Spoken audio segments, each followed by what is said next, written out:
Hello, my beautiful friend, and welcome to this practice, which is designed to help you if you have some kind of sciatic nerve pain radiating down the back of your leg.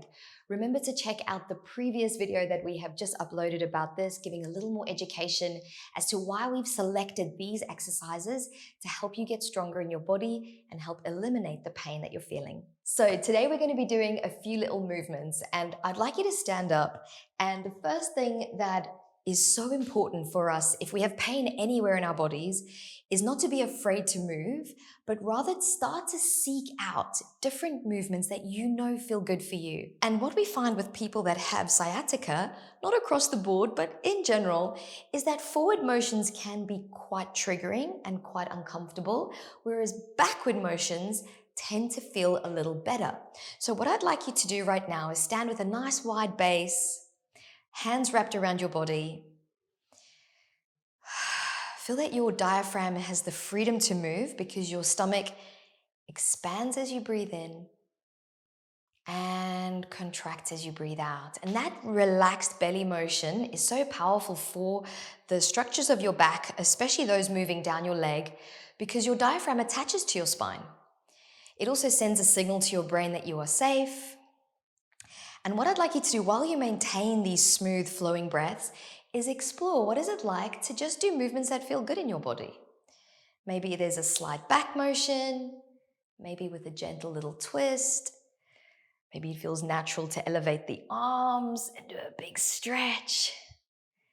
I want you to just very spontaneously, without me telling you exactly what to do, explore your body and what feels good in it. And you're going slowly and quite gently so that if you arrive at a place where you're worried that if I have to go any further, this might cause me pain or this is not really comfortable for me, you completely avoid that. And that actually goes for all of the different movements that we're going to play with today. But for now, without me telling you what to do, I just want you to move in whatever way your brain naturally leads you to. And it doesn't have to look impressive. It doesn't have to be fancy. It's just a little bit of movement to remind your brain that you are safe, to keep your strength, to maintain the blood flow, release whatever is tight. And also just to build your autonomy, right? Because sometimes we're in codependent relationships with the people who teach us yoga and fitness. We think, oh, if someone's not watching us at all times, giving us the best pointers on earth, that means probably not going to do it properly. And that's not true because your internal wisdom is telling you, maybe this type of movement hurts me. Let's do more of that type of movement. So if something feels good and it's pain-free, repeat it a few times. And enjoy it and actually feel happy that you're taking this time. And if you're someone who's quite acute and maybe all the movements are hurting you, do something where just an ankle is moving or a wrist. You don't have to move everything if it hurts. Go into a pain-free position and then maybe just explore motions at a part of the body that genuinely will not hurt you. And that might be something as simple as an ankle motion or a little knee circle. Maybe you maintain the shape of your spine as you do a gentle squat. Anything goes right now. We're going to just do this for a couple more breaths where you explore the body without any limitation other than what your body is telling you is not working for you. Okay, and this is something I'm going to encourage you to do a lot. I want you to really think what makes me feel good, and then two things. While you do those explorations, keep a calm face and a relaxed breath. And then notice what aggravates your pain and see if you can avoid those movement patterns through the day. So for example, if moving forwards is a little bit aggravating, try not to sit down so much.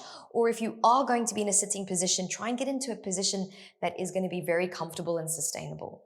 Now, one of the things that a lot of people with sciatic-like pain benefit from is extension movement. So we're in standing, and what we're going to do is just practice lengthening the spine, very, very tall, as you do a slight little baby back bend.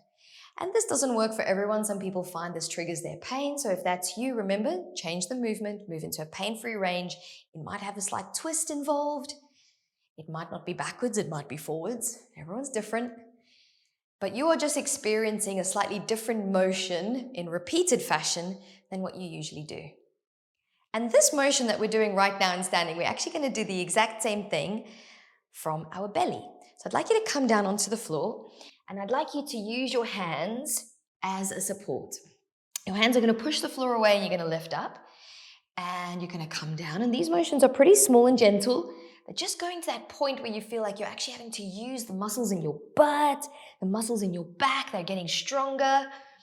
And if you're feeling, actually, I'm progressing, I've been doing your video for a while, Sal, I want to make this a little bit harder, maybe we can do it with a slight extension without using our hands. Now, a lot of people on the internet will tell you this is bad for your back, you can damage your facet joints. That's absolutely not true. We put babies in this position, and the reason is it actually helps their posture, it helps strengthen their posterior chain. That's all the muscles in your back body. And so let's just do one more, staying up nice and tall, and a couple of breaths here. Feeling how strong you are, adapting it in size if you need to. Absolutely amazing. Now place your hands underneath your shoulders, push yourself back into an all fours. Now I've been telling you, move into the positions that are pain-free.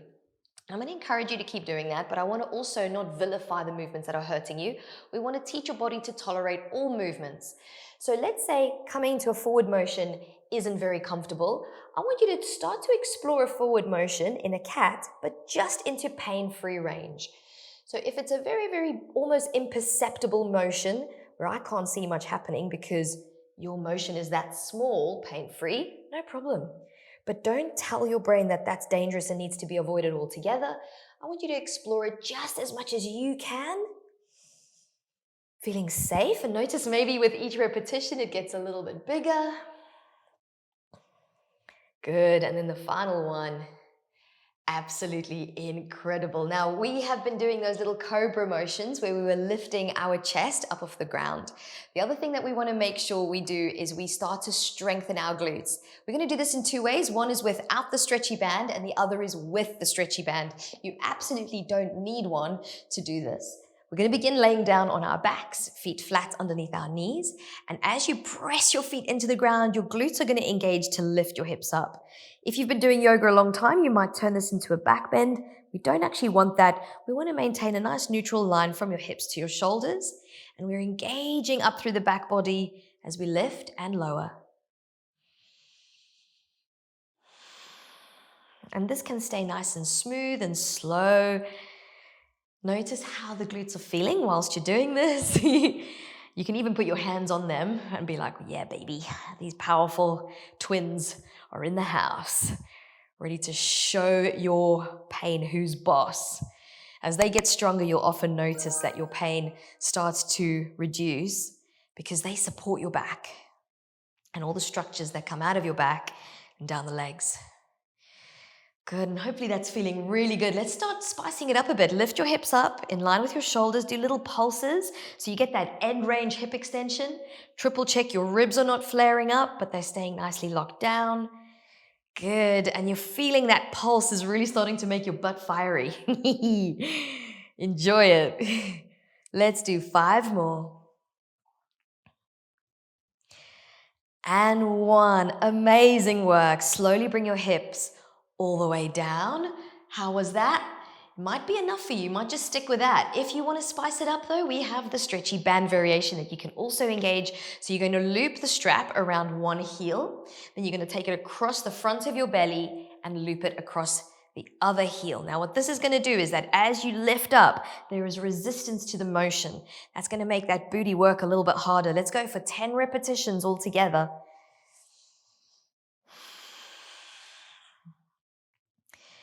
And notice which booty is working harder. Do you have one set of the twins that's like ready and rearing to go? Maybe the other one is on holiday in Mexico, sipping a little cocktail under a sombrero. 3 more. 2 more, and yes, we are going to do those little pulses at the very top. Give me some 10 pulses. Wow, feel the booty, feel which one's not working. Put your mind in that muscle. 3 more, 2 more, 1. Amazing job. And those are definitely motions that you can repeat many times. Always stay in a pain-free range. How do you feel right now? Maybe taking a little twist can feel good for your body. Or maybe a different motion.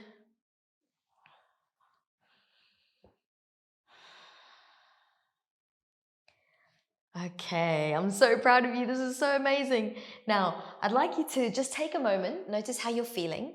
We are going to spin onto our bellies. And when we're there, what we're going to do is we're going to do something called slack the nerve. Now, what we've learned many times in the videos that we've been sharing with you is how to tension the nerve. And that's fantastic. That really works for some people. And for other people, slacking the nerve is better. So flip onto your belly. We're going to do both. You're going to see which one makes you feel better. So have an idea of how your body feels right now. Let's take you onto your tummy. Place your forearms on the ground, elbows underneath shoulders. You're going to bend the knees as if the feet are coming up towards the back of the head. You're going to point your toes, and then you're going to just lift the chest into a gentle motion. You're going to imagine the knees are floating off the ground, even if they're still touching. Nice and relaxed through your belly. Chin is elevated. Breathing, you might notice, moves you a little bit. That's perfect. Maybe your shoulders shift, maybe your belly changes shape. That's exactly what we want.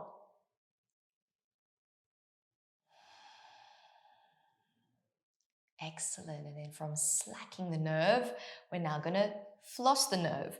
I'd like you to flip over onto your back. And I'd like you to place the feet flat on the ground, elevate the right leg to the sky.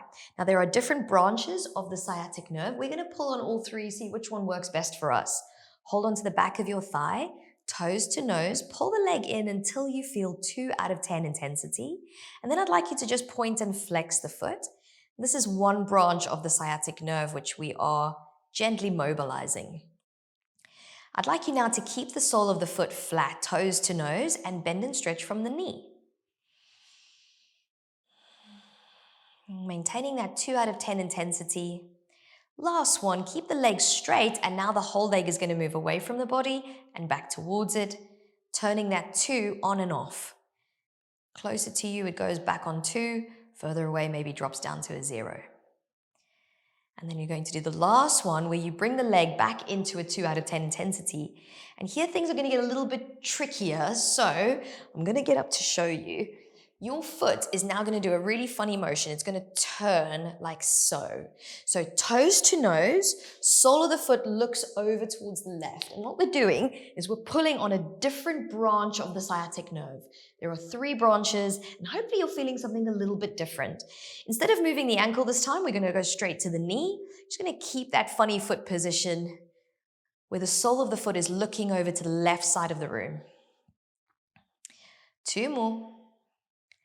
Last one. Very, very cool. Now we're going to move the whole leg in and out with smooth, relaxed breaths. Excellently done.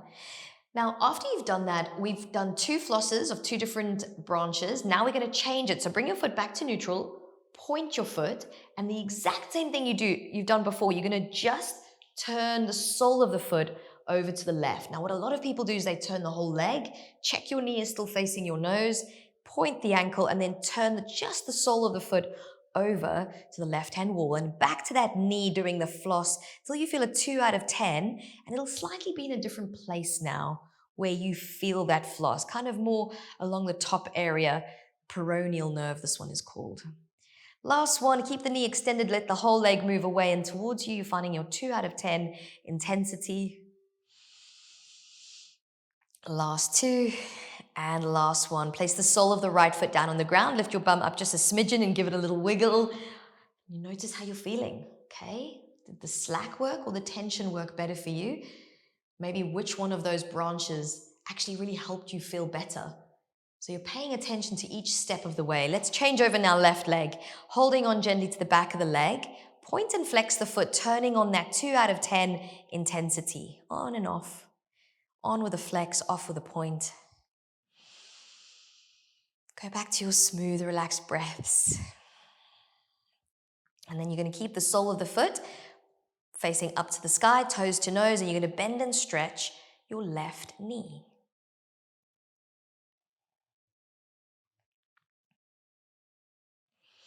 And then you're going to keep the left knee straight, and the whole left leg is going to go towards you and away from you. And notice how this is different. Okay, is it the same as the first side? How is it different? Was the first side harder? Or is this side a little more challenging? Be gentle with it. Keep it 2 out of 10. Okay, fantastic. Now, we're going to get that leg back to the 2 out of 10 intensity. You're going to turn your flexi foot into a slightly sickle shape by turning the sole of the foot to the right. Tempted to move the left leg, don't move the knee, just bend and stretch it, turning on and off the 2 out of 10.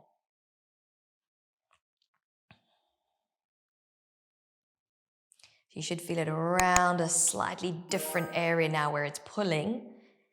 Excellent. And now let the whole leg move towards you and away from you.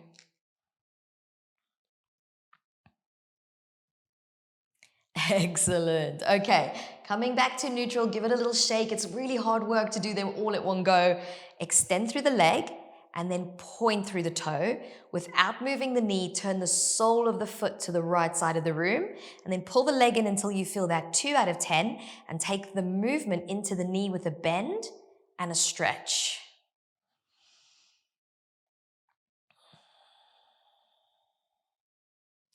Last one, and then move the leg in and out. Knee is straight, foot is in a funny sickle cell shape. And then this is your final one. Amazing. Now, as you come out of that again, we're going to do a little bit of a body scan. Just check, how does this feel? Actually, I feel a lot better. That means those flosses are working for you. Remember, we also have the slack. Let's try the slack one more time, because maybe that's actually even better. On your belly, push your forearms down. Nice big arch in your spine. Chin is up. Pointy toes as you lift them towards the back of your head. And then instead of holding this with rigidity, get really soft and relaxed. And notice how you're feeling.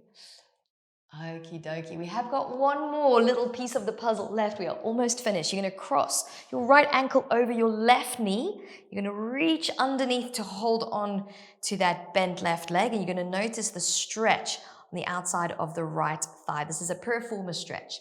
If you can't reach, a really nice alternative is to keep the left foot on the ground. Just sit like this. Maybe the right hand giving your right knee a little push. Okay, making sure that you're always in a position that feels really good for your body.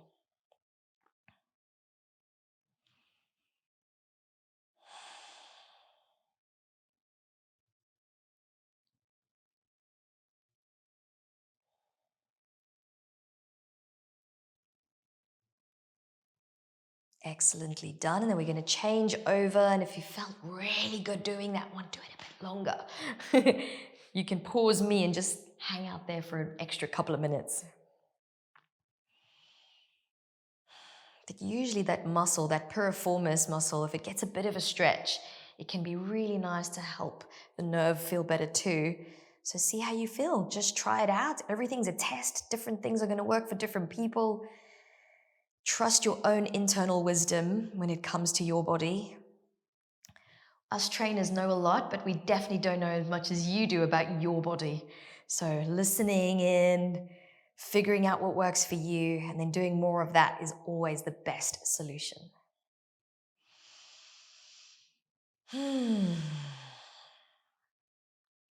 Okie dokie, let's come out of that stretch. And we're just going to take a little moment again to do a body scan, maybe popping up and checking how a movement that was problematic for you, maybe slightly reaching down to your feet, how was that after all those exercises? Does it feel a bit better? Is it the same? Is it worse? Let us know in the comments. We'd love to hear your feedback about how this is feeling. And if it is better, then you know some solutions. And if not, remember, you can always go and check in with your local physio or maybe your local osteopath. Definitely get some support to look after your body. It's been an absolute pleasure sharing these with you. Please let us know in the comments how you found this. And remember, hit that subscribe button so that we can keep making more awesome content for you.